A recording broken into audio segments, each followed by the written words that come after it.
కార్యకర్తకి రక్షణ ఉంటాడు. ఏ వైఎస్ఆర్ కాంగ్రెస్ పార్టీ కార్యకర్త చిన్న లావొక్కంత ఒక పద్యం ఉంది కదా గజేంద్ర మోక్షంలో, ఆ మొసలు ఏనుగును పట్టుకుంటే అది చిన్న పద్యం ఉంది. శ్రీ మహావిష్ణువు వచ్చినాడు.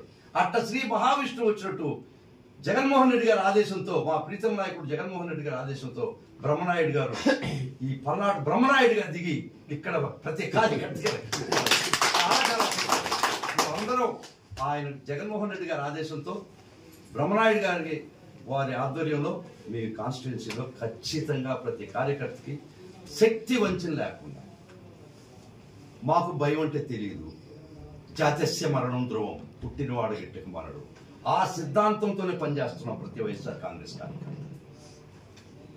ప్రతి వైఎస్ఆర్ కాంగ్రెస్ పార్టీ కార్యకర్త ఈరోజు రాష్ట్రంలో జాతస్య మరణం ధ్రువం, పుట్టినవాడు గిట్టక మానడు, ఆ సిద్ధాంతంతో మేము పోరాడుతున్నాం. మా పోరాటం కొనసాగద్ది. ఈ అరాచకవాదాన్ని ఖచ్చితంగా కోకట్టు వేళ్ళతో ఖచ్చితంగా పీకేసే రోజు నెక్స్ట్ ఎలక్షన్స్కి వస్తుంది. వాళ్ళు ట్రైలర్ చూపిస్తున్నారు, వైఎస్ఆర్ కాంగ్రెస్ కార్యకర్తలు సినిమా చూపిస్తారు. ఏంటంటే పోలీసు వారు వారి తెరస్థలంలోనే ఉదయం బ్రహ్మనాయుడు గారు జగన్మోహన్ రెడ్డి గారు చెప్పడం, వారు మా పేరు చెప్పడం, జగన్మోహన్ రెడ్డి గారు, వీరు ప్రసాద్ గారు, ఆయన శ్రీకృష్ణుడు, మొత్తం రథం దొరికింది ప్రసాద్ గారే. సో ప్రసాద్ గారు శ్రీకృష్ణుడు గారిని పిలుస్తుంటారు నేను ఈ కాన్స్టిట్యున్సీలో.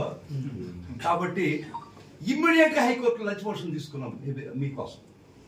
మీకు నిజంగా మిమ్మల్ని లోపల పెట్టిన దానికి క్షణాల్లో మీకోసం ఈ పార్టీ యంత్రాంగం మొత్తం కదిలింది.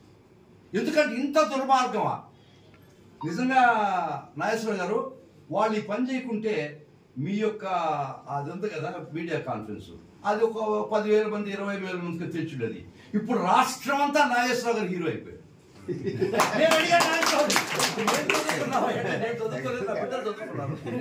నువ్వు కాదు చదువుకుంటే మేము బోర్డు తిప్పేసి బస్ స్టాండ్ లో పట్టణాలు అనుకోవచ్చు. నిజంగా చాలా హుందగా మాట్లాడు, చాలా చాలా మంచి మంచి భాషతో. ఎక్కడైనా ఉందా బూతులు ఉన్నాయా? సెటైర్ ఉంది. Satire is not an offence. Satire ఉందంతే. నువ్వు పథకాలు ఏదో చెప్తారు, ఏదో సామెత ఉంటే ఇంకా చెప్తారు, చెప్పకూడదు సామెత అది. నువ్వు చెప్పిన పథకాలు నువ్వు అమలుపరిస్తే ఈ పరిస్థితి నీకు ఎందుకు వస్తుంది? దీన్ని వదిలేసి నువ్వు ఎవరయ్యా ఏమయ్యా ఇల్లో రామచంద్ర మా బిడ్డకి అవ్వడేది, నువ్వు చెప్పిన పథకాలే అని అడిగితే ఇది నాకు అర్థం కాలేదు. ఈ పోలీస్ వ్యవస్థని మీరు ఎక్కడ ఇంత వాడుకుంటారా? ఇంత దుర్మార్గంగా మిమ్మల్ని ఏ విధమైనటువంటి మిమ్మల్ని ప్రశ్నిస్తే, ఎవరు ప్రశ్నిస్తే, హిట్లర్ కూడా చేయలేదండి ఈ విధంగా జ్యూస్ని యూదుల్ని.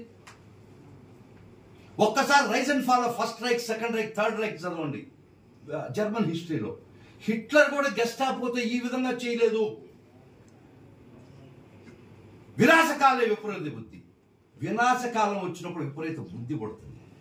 కాబట్టి మీ యొక్క అధికారం ప్రజలకు మేలు చేసేదానికి ఉపయోగించుకోవడానికి ప్రయత్నించడానికి మీ చేత కాదు, మాకు తెలుసు. అది ప్రజల్ని మీరు హింసించేదానికి మీ అధికారం వాడితే ఖచ్చితంగా ప్రజల్లో నుంచి ఒక విధమైనటువంటి తీవ్ర ఉద్రిక్త వస్తుంది. ఆ ఉప్పెన్లో ఎవ్వరు కూడా నిలిచే ప్రశ్న లేదు, కొట్టకపోయేదని కాదు.